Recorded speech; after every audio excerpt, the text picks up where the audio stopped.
Welcome back to my channel Manisha's lifestyle. আর আজকে নিয়ে এসেছি আগের দিনের থেকে বাকি ভিডিওটা নিয়ে। এটা কক্সার থেকে ফেরার পথে শিশুর দিকে যাওয়ার সময় একটা ওয়াটারফলস দেখতে পেয়েছি। দেখুন এত ঠান্ডা যে জমে গেছে। এখান থেকে হোটেলে গিয়ে আবার যাব ম্যাল রোডে। 80 টাকায় 4 পিস, 80 টাকায় ওখানে 500 হয়ে যায় 180 টাকা।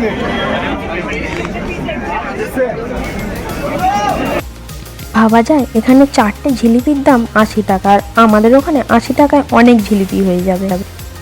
এছাড়াও এটা পান্তুয়ার মতো দেখতে, নামটা ঠিক জানা নেই। এটাও একটু ট্রাই করা হয়েছিল ম্যাল রোডে গিয়ে। কেমন খেতে? আর খাবি? এর মনে হয় ভালো লেগেছে রে। কম মিষ্টি তো, এটা মিষ্টি কম আছে। ভালো খেতে নাকি? খুব ভালো খেতে। আবার আসবো, আবার খাবো। সবাইকে বলবো এসে কিছু খাও না খাও এটা খাবে। এটা আমাদের কোথাকার মেল রোড?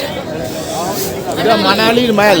এটা মানালির ম্যাল বলে না মল বলে কি বলে জানি না, তবে ওই মল বললে কিরকম শুনতে লাগে না? আর বেশি কিছু ট্রাই করব না, কারণ এবার সুস্থ সবলভাবে বাড়িও ফিরতে হবে। মাঝখানে যদি শরীর খারাপ করে যায় সমস্যা হবে।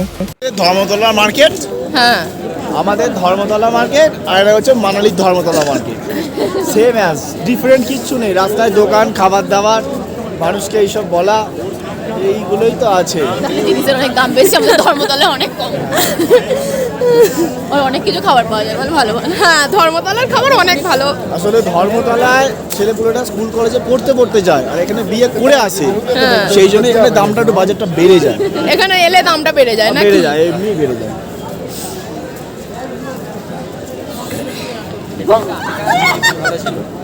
জিলিপিটা ভালো খেতে ছিল, জিলিপিটা, হ্যাঁ, জিলিপিটা তুলনামূলক ভালো খেতে কিন্তু ছিল। তুলনামূলক দামটা বড্ড অনেক। বেশি। হ্যাঁ, আমার রাবড়ি দিয়ে জিলিপি খাবার অনেক দিনের শখ ছিল, যা দাম বললো শুধু জিলিপি খাবো। খেতে হয় কি আছে। 180 টাকা দিয়ে 4 পিস, আর ওইটুকুনি রাবড়ি দিচ্ছে। দিয়ে দিচ্ছে না? হ্যাঁ,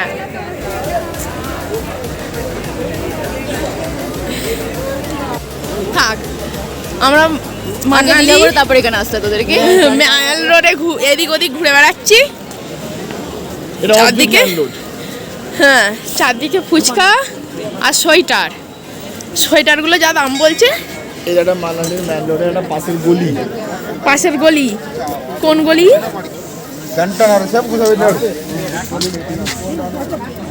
এরপর আমরা যাব ভাত খেতে একটা বাঙালি হোটেলে। এই এখানে কোড আছে। নিবি না? নেবো না নয়, নেবো, একটু ঘুরে দেখে নি তারপর তো নেবো। दोस्तों में भालू, भालू कोई ना बोलो भाई। दोस्तों में भालू। এই দেখ এই প্যান্টগুলো 200 কত? কত 450 বললো, প্রতি 300 বলেছিল, দেয়নি। প্যান্ট আর জামা দুটো সেট। ও আমাদের 350 বলেছিল। এই যে এই রকম টাইপের, যেটা বুনছে এরকম টাইপের বুনছি। হ্যাঁ, এর জন্য আমার জন্য আর বাচ্চাগুলোর জন্য। এগুলো কিন্তু ওখানে পাবি না। क्या दाम है हर चीज का? 150 का, बच्चा का 100 का। बच्चों का 100 का, ये 150 का। थोड़ा कम नहीं होगा? ज्यादा लगता है ना, ये आपने हाथों से किया हुआ ये सब? अच्छा अच्छा। कौन सा लेना आपको? জিনিসের এখানে এত দাম, আর প্রায় সব কিছুই আমাদের কলকাতায় পাওয়া যায় বলে কেনার অতটা শখ থাকে না। তাও এদিক ওদিক গেলে একটু টুকটাক কিনতে ইচ্ছা করে। যেমন এগুলো দেখে আমার মনে হয়েছে এগুলো এখানকার নতুনত্ব, তাই এখানে দাঁড়িয়ে গেলাম একটু কেনাকাটা করতে। আর বেশ দোকানে বসে সামনে হাতে করে বুনছে, দেখতেও ভালো লাগছে। তার মধ্যে যেগুলো আমার মনে হলো এখানকার এগুলো কলকাতায় পাওয়া যাবে না, সেগুলোর মধ্যেই একটু আধটু ট্রাই করা আর কি। বড় লোক, আমার ফোনে হয় না, ওর ফোনে হয়। বড় লোক, কি বড় লোক। ওই যে যেটা করলি, আমি দাঁড়িয়ে আছি, লোকজন হু হু করে যাচ্ছে।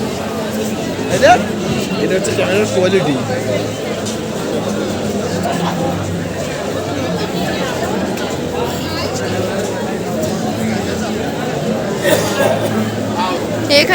ক্যামেরার কোয়ালিটি দেখাচ্ছে। ওর বড় লোক ক্যামেরা, আমাদের গরিব ক্যামেরা বলে। ও কাজ নেবে না, হঠাৎ কাজ নেবে। আমরা গরিব মানুষ। আরে আমার দুজন ছবি তুলে দেন না। হ্যাঁ,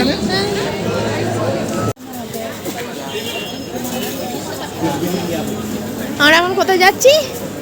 আমরা যাচ্ছি ম্যাল রোড, যেখান থেকে শুরু হচ্ছে ওখানে একটা হোটেল ইয়াক বলে আছে, তার বাঁদিক দিয়ে ঢুকে গিয়েই 100 মিটার মতো এসে বাঁদিক টার্ন নিলেই একটা কি বাঙালি হোটেল আছে, কি শান্তিনিকেতন না এবার কিছু নাম আছে। তো লাইন দিয়ে ওখানে 3-4টে বাংলা হোটেল আছে বাঙালিদের, একদম প্রপার সমস্ত যে এই চলে এসেছি এই চলে এসেছি হোটেল শান্তিনিকেতন। এখানে অনেকগুলোই আছে, ভোজনালয়, শান্তিনিকেতন। তার মধ্যে শান্তিনিকেতনটাই একদিন খেয়েছি, ভালো লেগেছে, আবার খেতে যাচ্ছি।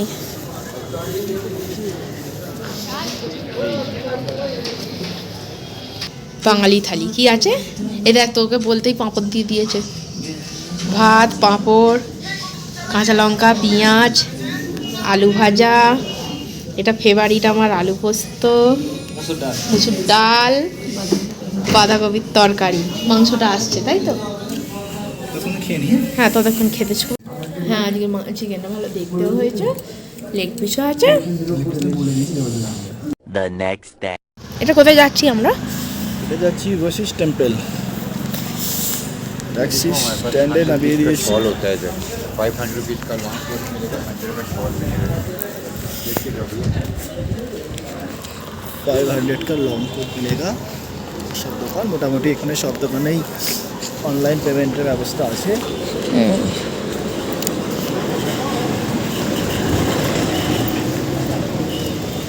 Hot air balloon booking office সেখানেও আছে, নিচেতেও আছে।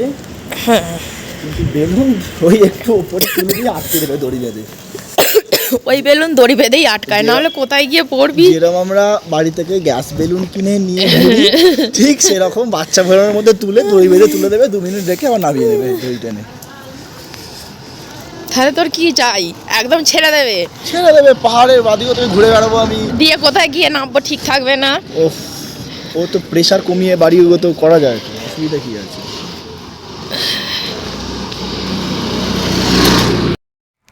আর আজকে আমরা সারাদিন মানালির আশেপাশে যে সাইট সিনগুলো আছে সেগুলোই ঘুরবো। আজকে ওয়েদারটা একটু খারাপ ভালোর মধ্যে আছে, রোদটাও খুব একটা নেই, আবার মাঝে মাঝে মেঘলা করে যাচ্ছে, আর বৃষ্টির এইদিকে আশাও আছে। বৃষ্টি না স্নোফল কোনটা পাবো জানি না। আর এইদিকে ব্যাগ একজনের হাতে দিয়ে দিয়েছি। এই পাহাড়ি এলাকায় এরকম ওঠা রাস্তাটাই খুব কষ্টকর, আর চারিদিকে শুধু মার্কেট প্লেস।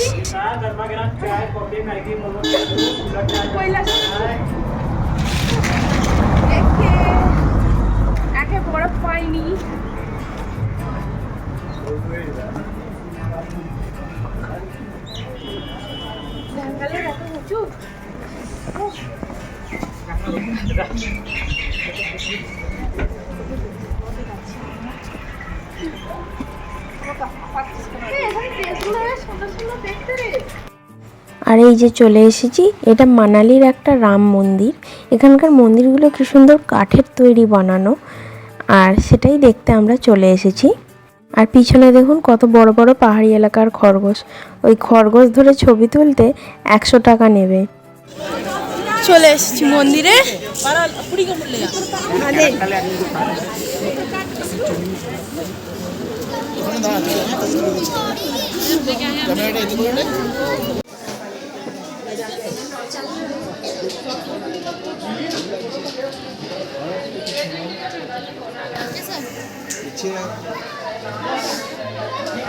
आई जा रहे हैं।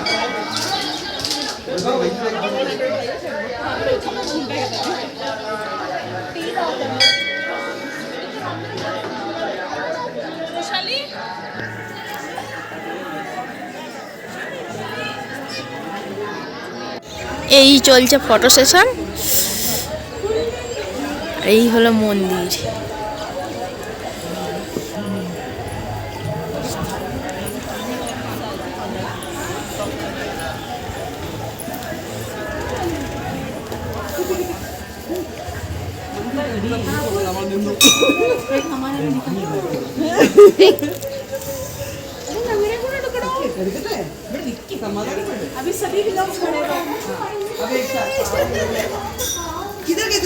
এই হলো মন্দিরের চারদিক। মন্দিরের পেছন দিকটা ঠিক পাথরের তৈরি মনে হলো, এগুলো তো পাথরই মনে হচ্ছে আমার। আর সামনের দিকটা কাঠের, বেশ অদ্ভুত আর বেশ সুন্দর দেখতেও।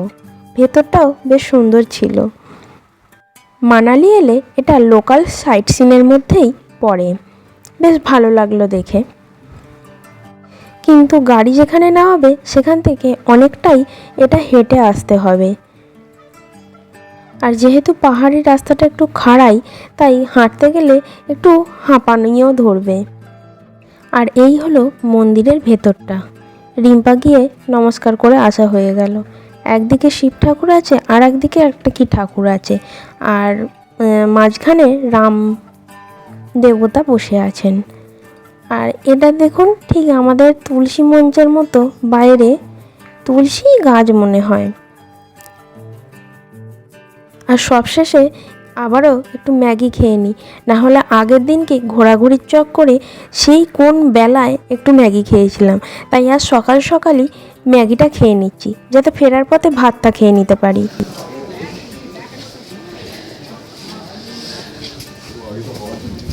আমি যাচ্ছি হিড়িম্বা টেম্পল। হ্যাঁ, এখানটা ভালো ঠান্ডা আছে, অনেক জ্যাকেট।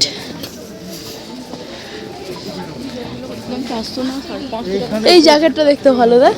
এখানে একটু যাওয়ার সময় দাম পড়ে যাবে, ঠিক আছে, ব্যান্ডলোডের থেকে সব জায়গায় জিনিসের দাম কম হবে। দেখবো। হিড়িম্বা দেবী টেম্পলের উপরে ভেতরে আমি দেখেছি, যারা ভিডিও দেখেছি।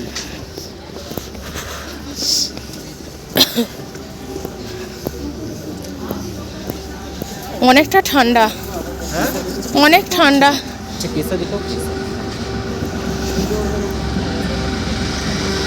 এখন আমরা যাচ্ছি হিড়িম্বা টেম্পলে। আর প্রচণ্ড ঠান্ডা পড়লে যখন বরফ পড়ে না তখন কতটা কষ্ট লাগে এখানে এলে বোঝা যায়। হয়তো বরফটা পড়ে গেলে এতটা ঠান্ডা বা এতটা কষ্ট লাগবে না, কিন্তু ওরে মাই গুডনেস, এখনো এতগুলো উঠতে হবে। ভগবান কখনো নিচে থাকে না, ভগবানের সঙ্গে পড়েই থাকে। ভগবানের সাথে দেখা করতে উপরে যেতেই হয় বাবা, কিছু করার নেই।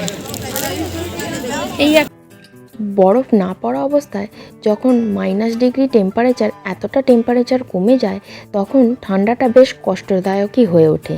সেটা আজ মানালি না এলে আমরা জানতে পারতাম না। হিড়িম্বা দেবী টেম্পলে ওঠার জন্য যেমন অনেকটা রাস্তা হেঁটেও আসতে হয়, তেমনি আসার পর অনেকগুলো সিঁড়ি পার হয়ে তারপর হিড়িম্বা দেবী টেম্পলে ওঠা যায়। হেঁটে ওঠা ছাড়া আর কোনো বিকল্প রাস্তা আমি এখানে দেখতে পেলাম না। তাই বলবো যাদের হাঁটুর সমস্যা বা যারা একটু বয়স্ক, এই জায়গাটা একটু এড়িয়ে যাওয়াই ভালো। বা হতেও পারে কোনো বিকল্প ব্যবস্থা আছে যেটা আমাদের চোখে পড়েনি। শুনেছি এখানকার দেবী নাকি খুব জাগ্রত, আর তাছাড়াও এটা অনেক সিনেমাতেও এই জায়গাটা দেখেছি। আজ প্রথম সৌভাগ্য হবে চাক্ষুষ দর্শন করার। এখানে পুজো দিতেও প্রচুর লাইন পড়ে। এক ফোঁটা ঠাকুরের দর্শন করতে গেলেও অনেকটা লাইন দিয়ে ঠাকুর দর্শন করতে হয়। আমাদের সময়ও প্রচুর লাইন পড়েছিল। তবে আমরা কুড়ে মানুষ ঠাকুরকে ভেতর থেকে দর্শন করে নিই ঠিকই, ঠাকুরের সামনে দাঁড়িয়ে ভালোভাবে দর্শন করে নিতে পেরেছি। এখানে উঠতে গিয়ে আমারই দম বেরিয়ে গেছিলো, এতগুলো সিঁড়ি, আর যেহেতু পাহাড়ি এলাকা তাই দম প্রায় বেরিয়ে যাওয়ারই খাপ। কিন্তু একবার উঠে পড়লে বেশ ভালোই লাগবে। চারিদিকে পাইন গাছ আর তার মাঝে একটা টেম্পল। তারপর তো আমাদের ফটো সেশন ব্যাগ পাহারা দেওয়ার, ব্যাগ পাহারা দিচ্ছে, হ্যাঁ পার্মানেন্ট গুলি। এইদিকে সব ভিডিও হচ্ছে। আর এই যে হিড়িম্বা টেম্পল, প্রচন্ড পুজো দেওয়ার লাইন পড়েছে, খুব জাগ্রত শুনলাম। আর চারদিকে শুধু পাইন গাছ আর পাইন গাছ, প্রচন্ড ঠান্ডা। স্নোফল আসতেই পারে যে কোনো মুহূর্তে। হ্যাঁ, কিন্তু আমাদের কপালে থাকলে আমরা পাবো। আমরা এত স্নোফল করছি, স্নোফল কি পাবো?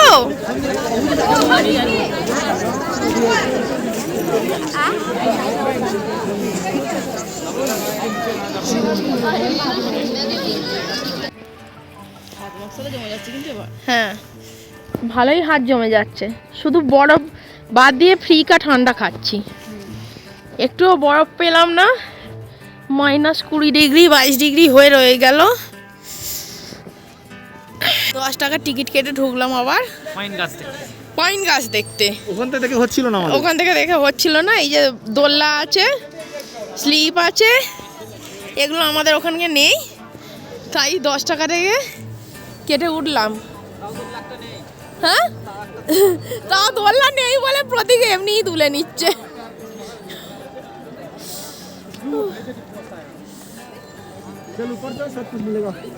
शायद कुछ मिलेगा। स्नो नहीं मिलेगा, स्नो छोड़कर बाकी सब मिलेगा। प्री वेडिंग फोटो सेशन हो रहा है। प्री वेडिंग नहीं, पोस्ट वेडिंग। अच्छा, यहाँ पे सब पोस्ट वेडिंग होता है, प्री वेडिंग कम ही मिलने वाली है। হ্যাঁ, চিতাবাঘে খেয়ে নেবে না তো? হ্যাঁ রে, তুই এই জন্য 10 টাকা টিকিট কেটে ঢোকালি? হ্যাঁ হ্যাঁ রিম্পা, এরা কি এই জন্য 10 টাকা টিকিট কেটে ঢোকালো? আমাদের সাদা মনে কাদা নেই। বাবা হাতে এখনো মেহেন্দি ওঠেনি রে। মানালি চলে এসছে পিওর। আমরা তবু 1 মাস পরে এসেছি নাকি? এটা তো পিওর। এখানে কিন্তু দারুণ ছবি উঠবে। চলুন তাহলে আজকের মতো এখানেই ভিডিওটা শেষ করি। জানি আজকে ভিডিওটা অনেকটা লম্বা হয়ে গেছে, আশা করি ভিডিওটা ভালো লাগবে। আর যতটা পেরেছি কাছ থেকে আপনাদের মানালি দর্শন করাতে পেরেছি। এখনও আরও মানালির সাইট সিন আছে, যেগুলো না হয় কালকের ভিডিওতে দেখাবো। আপাতত এখানেই চললাম। আর হ্যাঁ, ভিডিওটা ভালো লেগে থাকলে ভিডিওটাতে একটা লাইক, আর আপনি যদি আমার চ্যানেলে নতুন হন তাহলে সাবস্ক্রাইব করতে ভুলবেন না। ধন্যবাদ।